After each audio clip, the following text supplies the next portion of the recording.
There are two levels basically. One is at the level of the parties. I believe the PPP will have to now make their own determination going forward, because it was a ruling about Mr.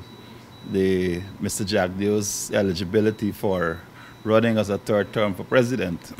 You know, presidential elections are not due until 2020. So that's a matter which the PPP has to deal with. But at the other level, I believe now we have a better opportunity, and I believe the more pressing issue at this time is the unity of the Guyanese people to address issues that are confronting us.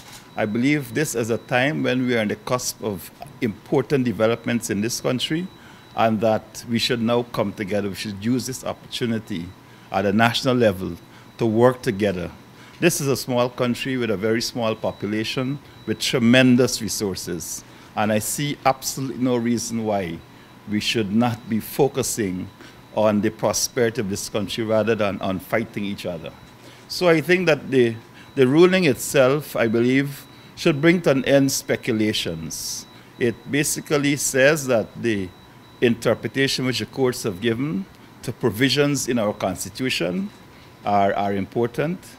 It also reinforces the fact that citizens of this country can utilize the judicial process to get an outcome. So if you have a problem with the magistrate court, you can go to the next level, which is the High Court. You have a problem there, you can go to the next level, which is the Court of Appeal. You have a next level problem there, you can now go to the CCJ. And the CCJ is our final court of arbitration as ruled. So I believe that we have to accept this as a ruling by the final court and let us move on as a nation. I don't believe that there is any winners or losers in all of this. What I believe it has done is that it has been an affirmation of our country's constitution and the provisions of our constitution, and that citizens can now feel that their constitution is something which is a live matter and that can be vindicated in a court of law. So this is what the CCJ has done. And I think we must now look beyond the ruling and not look back. As a country, we have to look forward as to how we're going to take this, the people of this country into a level of prosperity. And that is the important thing as I see it. The other speculation, Minister, is whether or not Mr. Jagdeo can run for the prime ministerial candidacy. Can you clear that up, please? Well, I can't clear that up. I get the sense that when you're talking about a presidential, I believe what the sense I get is that it's an injunction against running for elected political office again. Once you had actually served as a president, that it is really the highest office in the land. And so in the sense I get is that this is really what the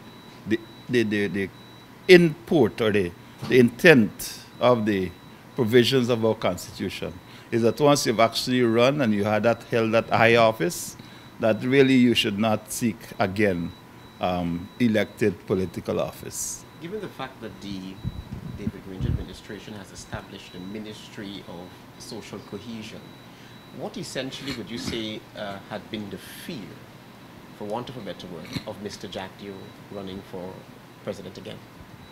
I don't know about a feel. What I can say to you is that the Ministry of Social Cohesion is meant to work for the cohesion of the country, of the people of this country. It is meant to bring our people together. It is meant to bring our collective energies to working on issues which affect the Guyanese people. The bulk of our population living under very trying circumstances. And therefore, it is up to us to utilize our best energies, the best and brightest minds in this country, to apply it to the situation which we find ourselves in, and that is to apply the resources of this country for the good of all of Guyana. This is what we have promised the people, the good life, and this is really what we want to work towards.